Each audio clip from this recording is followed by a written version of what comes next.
السلام عليكم ورحمة الله وبركاته حبايبنا طلاب الصف الأول الإعدادي إن شاء الله هنحل النهاردة مع بعض كتاب المعاصر صفحة 49. نبدأ بسم الله، بس قبل أي حاجة ما تنساش تعمل لايك للفيديو واشتراك للقناة عشان يوصلك إن شاء الله وتشجعني إن أنا نكمل الكتاب مع بعض إن شاء الله يعني. أول جملة بتقول البيبي animals are very weak. يعني إيه؟ يعني الحيوانات الصغيرة تكون ضعيفة جدا. هو هنا عايز إيه؟ عايز الأوبوزيت بتاع حاجة اسمها weak. طيب يعني عكس حاجة اسمها weak، فأنا عكسها هيبقى عكس ضعيف هيبقى قوي. قوي يعني strong، فأول جملة نحلها هنا إن شاء الله هتبقى strong. طيب يعني إيه sick؟ sick يعني مريض. يعني إيه different؟ يعني مختلف. fast يعني سريع. والتلاتة ما ينفعوش. الجملة نمبر 2 بتقول we add the prefix. هنحط البريفكس. البريفكس دي بتيجي في الأول، بتيجي في البادئة بتاعة الكلمة أو النون أو الفيرب أيا كان يعني بتاعة الكلمة. طيب هو هنا عايز بادئة لحاجة اسمها healthy. healthy يعني صحي، فما ينفعش أقول air healthy، لأ ما خدناش حاجة زي كده. am healthy لأ، أنا عايز أقول غير صحي. ده قال لك هنا عايز الأوبوزيت بتاع healthy عكس healthy، فهتبقى غير صحي unhealthy. نمبر 3 الجملة بتقول we use the suffix. السفكس بتيجي في آخر الكلمة. قال لك إحنا هنستخدم أنهي suffix من الأربعة دول؟ ماشي، هنشكل من عايزين نجيب النون. ماشي، من الفعل اللي هو يكتب يعني write. فأنا عايز أقول الكتابة، واخدها اللي هي كتابة يعني writing. ما خدتش حاجة اسمها writement ولا writed، مش حاجة اسمها writed أصلا ولا rightness. الجملة نمبر 4 بتقول I live near the park. أنا أعيش بالقرب من البارك اللي هي الحديقة. فأنا عايز السينونيم اللي هو المرادف بتاع حاجة اسمها near يعني قريب. طيب المرادف بتاع قريب أول حاجة far يعني بعيد، مش تنفع لأ. تاني حاجة close يعني قريب. يا مستر ده close يعني يغلق وبرضه يعني قريب. تالت حاجة easy يعني سهل. آخر حاجة related يعني مرتبط بيه. نمبر 5 بتقول the word weak. الكلمة اللي اسمها weak يعني ضعيف. كلمة ضعيف دي عبارة عن إيه؟ عن verb. لا ما تنفعش، مش verb خالص. ضعيف مش verb، لا مش فعل. adjective صفة، هنشوف دلوقتي. adverb ظرف أو حال، ولا preposition. فأنا عندي ضعيف دي صفة بوصف حد، ممكن أقول أنت ضعيف you are weak، أنت ضعيف. فاللي تنفع معايا هنا الادجكتيف. بعد كده على صفحة 52 أول جملة بتقول you must be a good. يجب عليك أن تكون جيد علشان تخلص السباق في 2 minutes، يعني تخلصه في دقيقتين اتنين. أول جملة بتقول parent يعني والد، ما تنفعش والد جيد لأ. أثليت لاعب رياضي جيد عشان تخلص السباق في دقيقتين، فهي الوحيدة اللي تنفع. طيب تالت اختيار بيقول بارتنر يعني شريك. والأخيرة musician يعني شخص موسيقي. السؤال نمبر 2 بيقول the Egyptian football team فريق كرة القدم المصري ايه هارد. انا عايز اقول يتدرب بجد يا مستر، بس هارد معناها صعب. عندك حق فعلا، هارد معناها صعب. بس هارد برضو انا عندي مصطلح اسمه train hard work hard study hard. يعني بجد، يعني يتدرب بجد علشان يحصل على الميدالية في الأولمبيات القادمة. أول واحدة رين يعني تمطر، مش تنفع طبعا. عندي حاجة اسمها ميك يعني يعد أو يصنع. ستوب يعني يتوقف. نمبر 3 بتقول is a difficult sport. رياضة صعبة لكنها تخلي جسم رياضي ومناسب كده. الفيزيكس ما تنفعش. الفيزياء أكيد لأ خالص. علم الرياضيات لأ. جيمناستكس يعني إيه؟ يعني الجمباز، رياضة الجمباز تنفع. الأولمبيات أكيد لأ. السؤال نمبر 4 بيقول الأثليتس اللي هم الإيه؟ اللي هم اللاعبين الرياضيين ورك هارد. لسه قايل إن ورك هارد معناها يعمل بجد، فيعملوا بجد علشان their school studies. أنا عايز أقول الرياضيون بيعملوا بجد علشان خاطر يوازنوا بين الدراسة المدرسية بتاعتهم و their friends and families. يعني بين صحابهم برضو وعيلتهم يعيشوا حياتهم بمعنى أصح. فأنا عندي repeat يعني يكرر أو يعيد، يعيد ده ما تنفعش خالص. leave يغادر برضو ما تنفعش. أنا عندي balance يعني يوازن تنفع. آخر حاجة stay يعني يبقى أو يمكث. السؤال نمبر 5 بيقول all sportsmen. كل من يعني الرجال، man يعني رجل. كل الرجال الرياضيون ماشي dream يحلموا of going to be of going to the إن هم يروحوا الإيه رياضي. فمش هيروح الهوسبيتال، مش هيروح السكول، مش هيروح الفاكتوري المصنع، يبقى هيروح الأولمبيات Olympics. السؤال نمبر 6 بيقول حبيبة has no time، ما عندهاش وقت عشان تضيعه. she is always busy. miss يعني يفقد، يضيع حاجة، لا ما تنفعش خالص. lose يا مستر، بس lose معناها يخسر. عندك حق، بس أنا عندي no time to lose، يعني ما عنديش وقت أضيعه خالص. she is always busy. ومس يعني يفقد، أنا مفتقد فلان.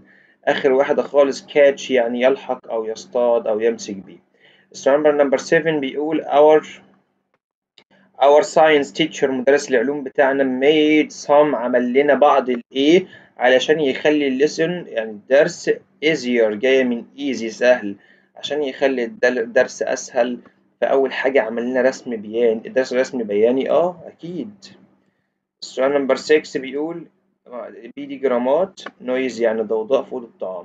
السؤال نمبر 8 بيقول good students، الطلاب الجيدون يعملون بجد. خد بالك إن work hard دي أو المصطلح اللي هو اسمه hard جاي كتير جدا. good students الطلاب الجيدون work hard يعملون بجد علشان their dreams، علشان إيه؟ stay يبقى أحلامهم مش نافعة. achieve يحقق بيشتغلوا بجد عشان يحققوا أحلامهم تقريبا. study يعني يدرس أو يذاكر، لا ما تنفعش عشان يذاكروا أحلامهم. carry يعني يحمل، أكيد لا. السؤال نمبر 9 بيقول نبيلة عند عمر، نبيلة وعمر بيحبوا إيه؟ هما دايما بيروحوا للسي البحر. هنا كده printing الطباعة، جاي من print يطبع، لا. swimming السباحة أكيد. staying المكوس أو البقاء، لا. reading القراءة، لا برضه. السؤال نمبر 10 بيقول when you write a paragraph، لما بتكتب الباراجراف المقال ينبغي عليك أن تكتب جمل إيه أفكار إيه؟ أفكار مشغولة أو مزدحمة، أكيد لا.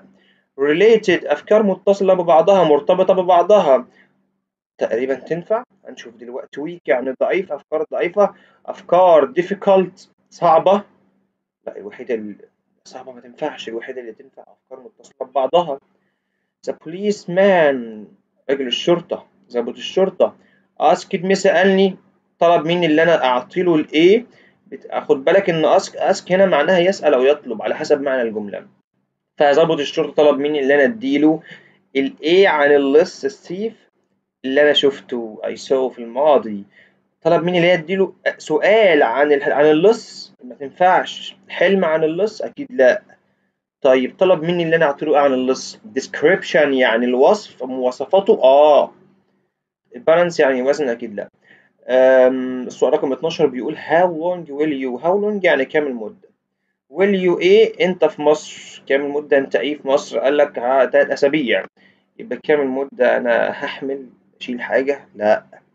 stay يبقى أو يمكث أو يقيم، أنت هتقعد قد إيه في مصر 3 أسابيع. نو يعني يعرف، ميك يعني يعد أو يصنع. السؤال رقم 13 بيقول إيه the person الشخص اللي do gymnastics. writer لا، كاتب أكيد لا.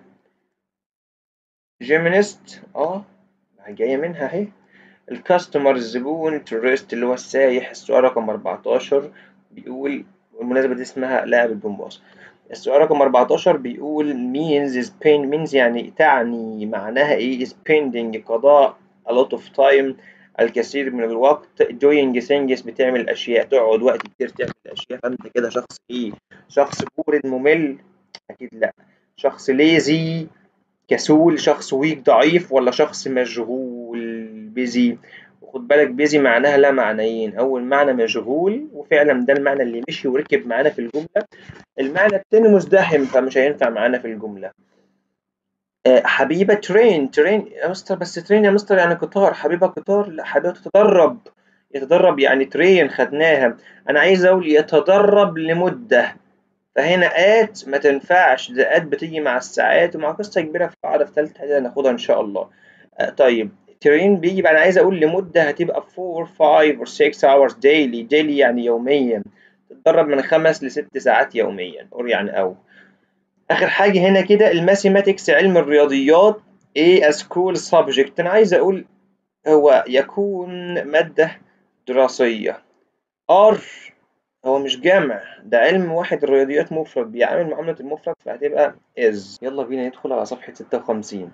اول حاجه نخش على الديالوج، بس انا عايز افهمك حاجه، بس بما انك في اولى اعدادي عود نفسك. العنوان بتاع الديالوج ده اللي هو نورز اسكينج، ده العنوان بتاع الديالوج. في ناس مش بتقراه وبتخش في المحادثه على طول. طيب هو غالبا اصلا ممكن تلاقي الاجابه هنا في السطر ده اللي هو بالاسود الغامق ده. يعني على سبيل المثال لما اجي اقرا مثلا هقول نورز اسكن سلمى، نورة بتسال سلمى عن خالها، فخلاص انا عرفت اصلا المحادثه كلها بتتكلم عن ايه، عن رياضه ولا عن هوايه ولا عن الفاميلي ولا على ايا كان. طيب ده اول حاجه. تاني حاجه بالنسبه بقى لسؤال المحادثه، مش شرط يكون اجابتك نفس اجابه صاحبك، ده محادثة اتنين بيتكلموا مع بعض، يعني إجابتي ممكن تكون مختلفة بس أهم حاجة في سياق الموضوع. طيب أول حاجة عندي نورة بتكلم سلمى، فنورة بتقول لسلمى What's your uncle's job؟ وما هي وظيفة عمك أو خالك؟ شغال إيه؟ ما أنت ما ينفعش تجاوب من مخك، أنا ما أعرفش حاجة أصلا عمها شغال إيه. هقول دكتور، ما ينفعش، هتنزل بعينك تحت شوية هتلاقيه he works in a school، ده هو شغال فين؟ في السكول المدرسة، فأكيد شغال teacher. طيب هو يعني عايز أقول هو يكون مدرس، هو يكون يعني he is a teacher. طيب السؤال نمبر 2 بيقول في سؤال اتسأل هنا، يعني عندي شايف هنا كوتشن مارك. طيب لما يكون في كوتشن مارك انا عايز اسال سؤال، هو بيقول لك شغال في المدرسه، يبقى اين هو يعمل في زمن يعني عندي حاجه اسمها works في زمن البريزنت سيمبل، فهقول where does he work. ماشي. السؤال رقم 3 انا عندي هنا سؤال ولا جواب؟ لا عندي سؤال. بيقول ايه في سؤال اتسكت الاجابه بتاعته he was born in Alexandria، هو اتولد في الاسكندريه. طب لما اجي اسال انا عايز اقول اين ولد، يبقى when was he born، وما تنساش تحط question mark. قال لك بعدها what is his favorite sport، ايه هي رياضته المفضله؟ فانا عايز اقول رياضته المفضله هي التنس، his favorite sport is tennis. ممكن واحد يقول الفوتبول، ممكن واحد يقول الباسكت بول، ايا كان عادي. قال له بعدها do you love him، بتحبه؟ انا ممكن اقول yes I do. ممكن واحد يقول لي sure بالتاكيد، yes of course بالطبع. كلها إجابات عادي، يعني كله ينفع طالما في سياق الموضوع. طيب السؤال رقم 1 بيقول ريماس studies hard، جت كتير جدا معناها تدرس بجد، علشان إيه؟ her dreams أحلامها. تعطي أحلامها لا ما تنفعش، تصنع أو تعد أحلامها لا ما تنفعش، تحقق أحلامها تنفع جدا. take يعني يأخذ أو يستقل. طيب حبيبة مرزوق بتاكل ويل كويس بسبب أو لأن إيه بقى؟ لأنها إيه is a difficult sport، رياضة صعبة. الماس الرياضة مش الرياضة اللي بنتدربها، لا الرياضة علم الرياضيات يعني، اللي هي مادة الرياضة اللي هو الحساب.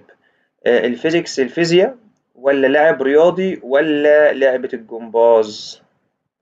طيب السؤال نمبر 3 بيقول to go to the club، يلا نذهب إلى النادي، هيا بنا نذهب إلى النادي علشان for the match، عشان إيه المباراة. sleep ننام للمباراة، ولا نأكل ولا نتدرب ولا drink؟ فtrain هنا معناها يتدرب ومعناها قطار. does she watch TV، هل هي تشاهد التلفاز؟ no she doesn't. لما يكون هنا السؤال ب does يبقى نفس الكلام هجاوب برضه ب does. لو yes she does no she doesn't. I find it difficult، أنا أجد إن هو من الصعب اللي أنا إيه إلى المدينة السيتي. move أنتقل ولا أكتب ولا أتدرب ولا أحقق؟ لا أنتقل إلى المدينة.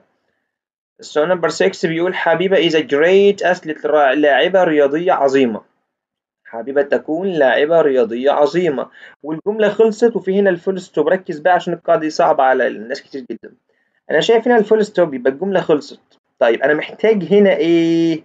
محتاج هنا ضمير فاعل. يعني ايه يا مستر؟ يعني بيجي في اول الجمله. يعني ايه يا مستر؟ يعني فاعل. هي عندي حاجه اسمها اي او هي او شي او ات او وي او يو او زي. مكانهم فين يا مستر؟ دول اسمهم ضمائر الفاعل واكيد انت حفظتهم.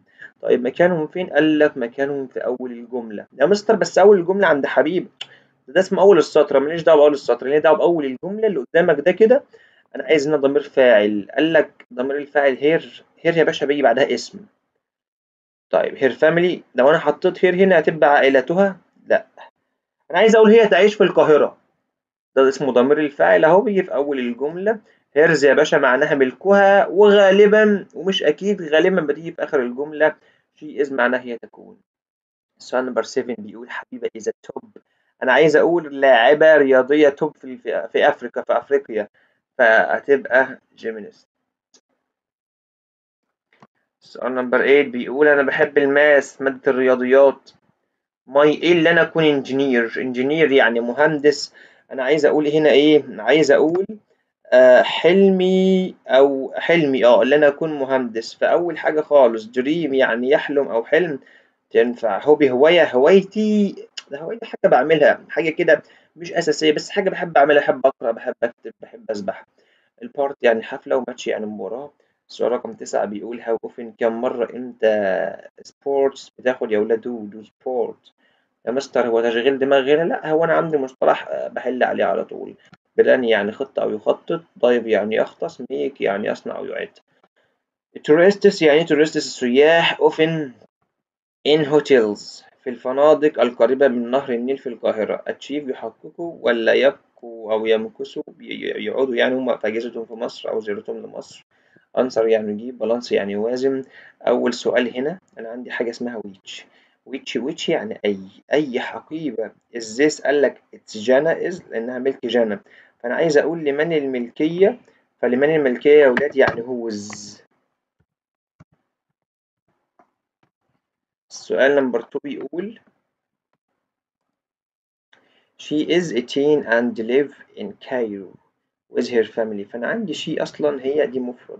احنا خليك كده واخدها قاعدة أساسية. لما يكون القاعدة زمانها مضارع بسيط والفاعل، بتبص على الفاعل أو أول حاجة بتعملها بتبص على الفاعل. الفاعل لو عندك لو كان مفرد يبقى الفعل اللي بيجي بعده على طول بيكون مضاف له اس او اي اس او اي اي اس. فانا ما ينفعش اقول هي عندها 18 سنه واجيب بعدها مصدر، ما هي دي مفرد، الفاعل ده اهو مفرد، يبقى لازم الفعل اللي يجي بعده ده اهو يكون مضاف له اس او اي اس او اي اي اس، فهتبقى lives.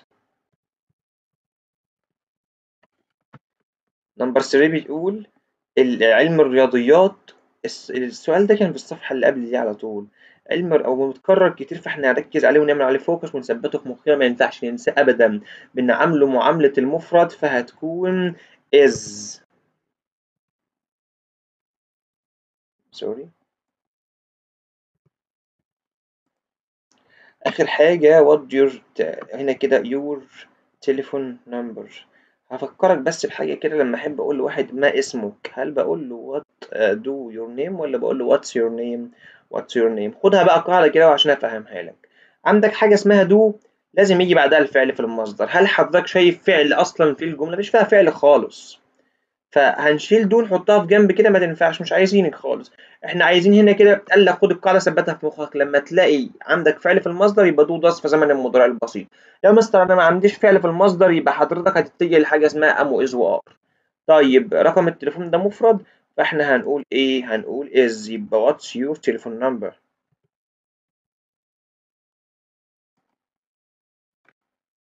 وبكده نكون وصلنا لنهايه الدرس. ما تنساش تعمل لايك للفيديو وسبسكرايب للقناه عشان تشجعني ان انا اكمل شرح ان شاء الله.